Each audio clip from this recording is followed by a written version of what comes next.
শুভ জন্মদিন। পৃথিবীর জনপ্রিয়তম রাজনৈতিক ব্যক্তিত্ব ভারতের প্রধানমন্ত্রী শ্রী নরেন্দ্র দামোদর দাস মোদীর ৭৫তম জন্মদিবসে পশ্চিমবঙ্গ রাজ্য বিজেপির পক্ষ থেকে তাকে অনেক অনেক অভিনন্দন, শুভেচ্ছা, তার দীর্ঘ জীবন এবং সুস্থ শরীর কামনা করছে।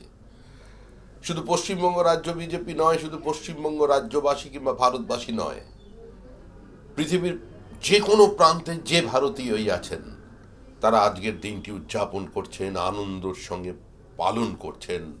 কারণ তাদের আত্মার আত্মীয়, তাদের স্বাভিমান, তাদের দেশের অস্মিতার প্রতীক নরেন্দ্র দামোদর দাস মোদী, যিনি অসম্ভবের মধ্যে সম্ভাবনার স্বপ্ন দেখাতে পারেন, যিনি তরুণ প্রজন্মের চোখ দিয়ে নতুন ভারতবর্ষকে চেনাতে পারেন, যিনি কোভিড উত্তর কালে ৮০ কোটি মানুষকে বিনা পয়সায় রেশন দিতে পারেন, যিনি কোভিডের সময় সোশ্যাল ওয়েলফেয়ার প্রজেক্ট বন্ধ না করেও ১০০-র বেশি দেশকে সাহায্য করেও নিজের দেশবাসীকে ২বার ভ্যাকসিন দিতে পারেন, তিনি নরেন্দ্র মোদী।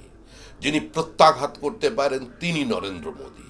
যিনি এলওসি পার করে পাকিস্তানের সন্ত্রাসবাদের ঘাঁটিকে গুঁইয়ে দিতে পারেন, তিনি নরেন্দ্র মোদী। তিনি যে কোনো স্যাংশনকে উপেক্ষা করে ভারতবর্ষের স্বদেশী, ভারতবর্ষের স্বাভিমান, ভারতবর্ষের আত্মমর্যাদাকে প্রতিষ্ঠা করতে পারেন, তিনি নরেন্দ্র মোদী।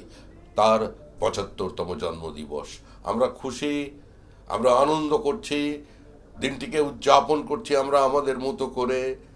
সমস্ত পশ্চিমবঙ্গ বিজেপির পক্ষ থেকে, সমস্ত রাজ্যবাসীর পক্ষ থেকে আমি আবার বলছি, গোটা দেশবাসী এবং গোটা পৃথিবীর ভারতীয়রা যে যেখানে আছেন, তাদের আত্মার আত্মীয় নরেন্দ্র মোদী, তার ৭৫তম জন্মদিন।